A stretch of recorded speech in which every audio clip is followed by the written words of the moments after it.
మానవుల సృష్టికర్త ఆయన ఆది యందు ఉన్నవాడంటండి. అందరికీ ముందున్నవాడు ఆయనే. ఆయనకు జన్మ లేదు, ఆయనకు తల్లి లేడు, తండ్రి లేడంటండి. ఆయన అంతము లేనివాడు, ఆయన సర్వేశ్వరుడు, ఆయన సర్వ సృష్టికర్త, ఆయన దేవదేవుడు. అయ్యా మనుషులను కలగజేసిన దేవుడు. అయితే మనిషి దేవునికి విరుద్ధమైపోయాడండి. దేవుని దృష్టిలో మనిషి దేవునికి శత్రువు అయిపోయిన. అవునండి, మనిషి కోపపడుతున్నాడు. కోపపడి మనిషి ఎలా ప్రవర్తిస్తాడో మనకు తెలుసండి. కోపంతో మనిషి సొంత కుటుంబస్తులను తిడతాడండి. కోపం వచ్చినప్పుడు కొడతాడు. కోపం వచ్చినప్పుడు ఎలా ప్రవర్తిస్తాడో తెలియదు కదండి. అవునండి, ఈ కోపము వలన ఏమి జరుగుతున్నదంటే చేయరాని కార్యము జరుగుతుంది.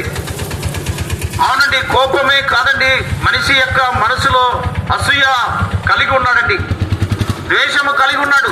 ఈ లక్షణాలు దేవునికి సంబంధించినవి కాదు. ఇది గమనించండి.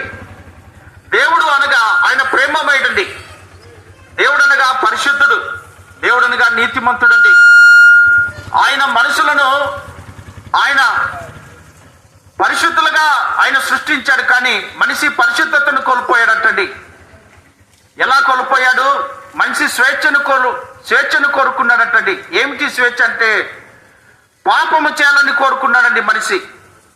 అయితే దేవుడు పాపమునకు దూరముగా ఉండమని దేవుడు తెలియజెప్పినా కూడా మనిషి పాపమును కోరుచు పాపమును ఆశించాడటండి.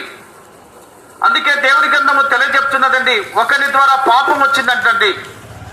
ఒకరి ద్వారా ఆ పాపము మరణము తీసుకొచ్చిందంట. గమనించండి అయ్యా, ఈ లోకంలో మనమందరం కూడా ఒకరోజు యాత్ర ముగిస్తాం. ఈ యాత్రనే మరణం అంటారండి. ఈ లోకంలో జీవించే ప్రతి మనిషికి మరణం ఉన్నది. అది పొంచుకనే ఉన్నదండి. ఎప్పుడు వస్తుందో తెలియదు. ఒకరి ద్వారా పాపం ద్వారా మరణం వచ్చిందంటండి. అయ్యా, ఈ మరణము 2 రకాలుగా దేవుడు ఆయన తెలియపరిచాడు. ఒకటి శరీర మరణం, రెండవదిగా మనిషి ఆత్మ మరణము పొంది ఉన్నాడటండి. అయ్యా, ఆత్మ మరణం అంటే పాపం వలన అవ్వచ్చు జీతము మరణము, అది నిత్య అగ్నిగుండం పొందుకున్నాడటండి. అది 2వ మరణం అంటండి. అయితే 2వ మరణము అది శాశ్వతం అంటండి. ఆ మరణం నుంచి తప్పించేవాడు లేడు. అయితే ఆ నిత్య మరణం తప్పించడానికి దేవుడు ఏం చేశాడంటే మనిషిని ప్రేమించాడు, పాపులను ప్రేమించాడని దేవుని గ్రంథం తెలియజెప్తున్నదండి. మనిషి పాపంలో బ్రతుకుచున్నాడండి. ఈ వాస్తవం దేవుని గ్రంథం తెలియజెప్తున్నది. ఏ భేదము లేదు, అందరూ పాపులే అంటుందండి దేవుని గ్రంథం. ఈ లోకంలో రంగులో భేదం ఉంది, కులములో భేదం ఉంది, మతాల్లో భేదాలు ఉన్నాయి, కానీ పాపంలో భేదం లేదు. ఏ భేదం లేదు, అందరూ పాపులే. అయితే పాపులైన మనుషులనే దేవుడు ప్రేమించి పాపులను రక్షించుటకే ఆయన లోకానికి వచ్చాడని దేవుని గ్రంథం తెలియజెప్తున్నదండి. అయ్యా, ఈ పాపం వలన మనకు కలిగే నష్టం ఏమిటంటే మనము శాంతి కోల్పోయామండి. మనకు నెమ్మది లేదు. అవునండి, సొంత ఇంటి వారే మనకు శత్రువులు అవుతున్నారు. సొంత బంధువులే శత్రువులు అవుతున్నారండి. సొంత ఊరు వారే మనకు శత్రువులు అవుతున్నారు. అవునండి, మనిషికి మనిషి శత్రువు అవుతున్నాడు. కారణం ఏమిటో తెలిసిన? మన మనసే దానికి కారణం అండి. తప్పిదాలు జరుగుతున్నాయి. తప్పిదాలు ఎక్కడి నుంచి ప్రవేశిస్తున్నాయంటే, ఎక్కడి నుంచి బయలుదేరుతున్నాయంటే మానవ మనసులో నుంచే.